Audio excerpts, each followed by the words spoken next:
Big boss season 8 പുതിയ promo എന്നുണ്ട്. കിഡിലൻ പ്രമോയാണ്. ലാലേട്ടൻ നല്ല മാസ് കിഡിലൻ ലുക്കിൽ വൈറ്റ് ആൻഡ് വൈറ്റ് ഡ്രസ്സിൽ ലാലേട്ടൻ തൂക്കി എന്ന് പറയാം. പ്രമോ ലാലേട്ടൻ കൊണ്ടുപോയി.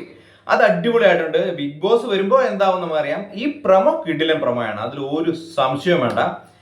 നമുക്ക് പ്രമോയില് ലാലേട്ടനെ കാണിക്കുമ്പോൾ ലാലേട്ടൻ ഒരു വലിയൊരു ചുരം കയറി വരുന്നതാണ്. ഒരു പച്ച അംബാസഡർ കാറിൽ കിഡിലനായിട്ട് അത് ഡ്രൈവ് ചെയ്തു വരുന്നതും, ഒരു മിററിൽ ലാലേട്ടന്റെ നെറ്റിയും താഴെ മിററിൽ തൂക്കിയിട്ടേക്കുന്ന ഒരു കൊമ്പം മീശയുമാണ്. അടിപൊളിയാണ് ആ സീൻ. മേക്കിംഗ് ഒക്കെ കിഡിലനായിട്ടുണ്ട്.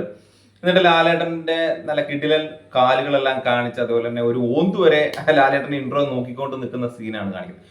ഒരു പൊട്ടിപ്പൊളിഞ്ഞ ഒരു പഴയ ഗ്രന്ഥാലയത്തിലോട്ട് ലാലേട്ടൻ കയറുന്നു മാസ് ലുക്കില്. ശരിക്കും പറഞ്ഞാല് പഴയ നമ്മുടെ ലാലേട്ടന്റെ ആ ഒരു നരസിംഹത്തിന്റെ ആ ലുക്കും ആ മീശി വിരിച്ചുള്ള ലുക്കും ഒക്കെ കിഡിലനായിട്ടുണ്ട്. എന്നാൽ സ്ലിം ആയിട്ടുണ്ട്. വൈറ്റ് ആൻഡ് വൈറ്റ് ഡ്രസ്സിൽ അടിപൊളിയായിട്ട് ലാലേട്ടൻ അതിൻ്റെ ഉള്ളിലോട്ട് കയറുന്നു.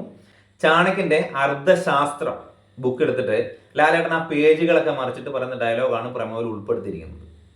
പ്രജകളുടെ സന്തോഷമാണ് രാജാവിന്റെ സന്തോഷം, പ്രജകളുടെ ക്ഷേമമാണ് രാജാവിന്റെ ക്ഷേമം. സ്വന്തം താല്പര്യത്തിനല്ല, പ്രജകളുടെ താല്പര്യത്തിന് ഇഷ്ടത്തിനുമാണ് കൂടുതൽ ഊന്നൽ നൽകുന്നതെന്നാണ് പ്രമോയിൽ ഉൾപ്പെടുത്തിയിരിക്കുന്നത്. പിന്നെ താൻ കിങ് അല്ല, കിങ് മേക്കർ ആണെന്നാണ് ലാലേട്ടൻ അതിനകത്ത് പറയുന്നത്. എന്താണ് കിങ് മേക്കർ? അത് കൂടുതൽ ഉപയോഗിക്കുന്ന രാഷ്ട്രീയത്തിലാണ്, നേരിട്ട് അധികാരത്തിൽ വരാതെ എന്നാൽ ഒരു സംഘടനയിലോ അല്ലെങ്കിൽ ഭരണത്തിലിരിക്കുന്നവരെയോ നിയന്ത്രിക്കാനും അവരെ മേലോട്ട് വരുത്താൻ അല്ലെങ്കിൽ താഴോട്ട് വലിച്ചിടാനോ അവർ തീരുമാനിക്കും. ആര് അധികാരത്തിൽ വരണം, ആര് നിലനിൽക്കണം, ആര് താഴെ വീഴണമെന്ന് തീരുമാനിക്കുന്ന ഈ കൂട്ടം, ഇവര് ചിലപ്പോൾ ഒരു വ്യക്തിയാവാം അല്ലെങ്കിൽ ഒരു ഗ്രൂപ്പായിരിക്കാം. ഇവരെ വിളിക്കുന്ന പേരാണ് കിങ് മേക്കർ എന്ന് പറയുന്നത്. അപ്പൊ ബിഗ് ബോസിൽ കിങ് മേക്കർ ആരാണ്? ഒന്നെങ്കിൽ കിങ് മേക്കർ ആയിട്ട് വരുന്നത് എനിക്ക് തോന്നുന്നു ബിഗ് ബോസ് ക്രൂ ആണ്. ലാലേട്ടനും ബിഗ് ബോസും അവരുടെ ആ ടീമും ആയിരിക്കും കിങ് മേക്കർ ആയിട്ട് വരുന്നത്. പ്രജകളായിട്ട് വരുന്നത് മത്സരാർത്ഥികളായിരിക്കാം, അല്ലെങ്കിൽ പ്രജകൾ നമ്മളെപ്പോഴുള്ളതായിരിക്കും. പ്രജകളുടെ താല്പര്യത്തിനാണ് കൂടുതൽ ഊന്നൽ നൽകുന്നത് എന്നൊക്കെ പറയുമ്പോൾ നമ്മളെ ആയിരിക്കും പ്രജകളായിട്ട് അവർ കണ്ടിരിക്കുന്നത് എന്നാണ് എനിക്ക് തോന്നുന്നത്. കാരണം ഇതിന് മുമ്പുള്ള സീനുകൾ പ്രജകളെ കൂടുതൽ നമ്മുടെ ആഗ്രഹത്തിന് കൂടുതൽ ഊന്നൽ നൽകും എന്നൊക്കെ തോന്നുന്നെങ്കിലും അങ്ങനെ ആയിരുന്നില്ല. മിക്ക എപ്പിസോഡുകളും അവസാനമാകുമ്പോൾ കൊണ്ടുപോയി അവര് അങ്ങോട്ട് എത്തിക്കും എന്നുള്ളതാണ്. അതുവരെ കൊണ്ടുപോകുന്ന രീതിയൊക്കെ മറിച്ചായിരിക്കും. അപ്പം ഇവർ അങ്ങനെ ആയിരിക്കാം. ഇവര് ബിഗ് ബോസ് അല്ലേ, ഏത് രീതിയിൽ കൊണ്ടുപോകുന്ന അറിയില്ല.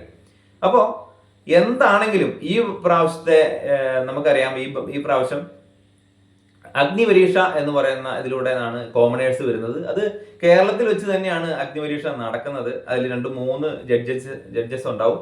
അത് ബിഗ് ബോസ് സീസണിൽ മുന്നിൽ വന്ന ആൾക്കാരൊക്കെ ആയിരിക്കും ഉണ്ടാവുക. അത് ഉടനെ തന്നെ ആരംഭിക്കുന്നതായിരിക്കും. ഉടനെ തന്നെ ശരിക്കും പറഞ്ഞാൽ ബിഗ് ബോസും ആരംഭിക്കും. അധികാരത്തിൽ ആര് വരും, ബിഗ് ബോസിന്റെ അധികാരത്തിലോട്ട് ആര് വരും എന്നുള്ളത് ഉടനെ തന്നെ ബിഗ് ബോസ് ആരംഭിക്കും. നമുക്ക് എല്ലാവർക്കും അറിയാവുന്നതായിരിക്കും. അപ്പൊ ഇതിന്റെ അധികാരത്തിൽ എത്താൻ വേണ്ടി ബിഗ് ബോസ് ഇവര് അറിയാം, മത്സരാർത്ഥികൾ ഒറ്റയായിട്ട് മത്സരിക്കും, 2 പേരായിട്ടും കൂട്ടമായിട്ടും സംഘമായിട്ടൊക്കെ ഇവർ ചേർന്ന് മത്സരിക്കും.